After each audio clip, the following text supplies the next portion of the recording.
to Kalamazoo and the continuing coverage of the aftermath of Saturday's shootings that killed 6 people. Marley Ginter joins us live tonight where we have team coverage. Marley? Well, Sue and Brian, we are live in Kalamazoo, right where police pulled over and arrested the suspected mass murderer, Jason Dalton. And that was almost 7 hours after that deadly violence started Saturday evening. Now, in just minutes, we're going to hear directly from the deputy who actually made the stop and then handcuffed Dalton. But first, new at 6, an exclusive interview you will only get right here. A close friend of Dalton is speaking with us, telling us that Dalton was a big supporter of the Second Amendment, and that really is the biggest insight we've gotten into who this person is at this point. It comes just as we learn new information about the weapons that he owned as well. According to the ATF, Dalton legally purchased a 9mm semi-automatic handgun he's accused of using in the killings in mid-2015. They also tell us investigators found an arsenal of guns at his home, 11 long guns and 4 handguns. 24-Hour News 8's Ken Colker's joining us live now. He spoke with that close friend. Ken?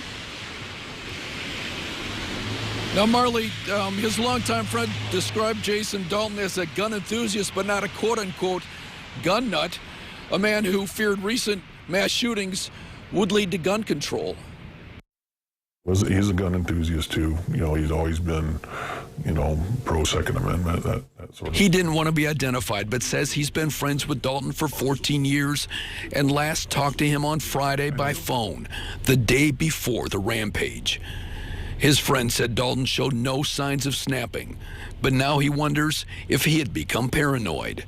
You know, there was nothing out of the ordinary that would trigger me to say, "There's something wrong, Jason." He sounded very normal. He says Dalton was worried about protecting his home and his family after recent thefts from his property. That was part of the reason for the guns, why he recently got a German Shepherd and installed security cameras outside his home. He described Dalton as a conservative and said they had recently talked about gun control. We actually talked about mass shooters. I remember a conversation I had to him with, about the person in San Bernardino, and he was really worried,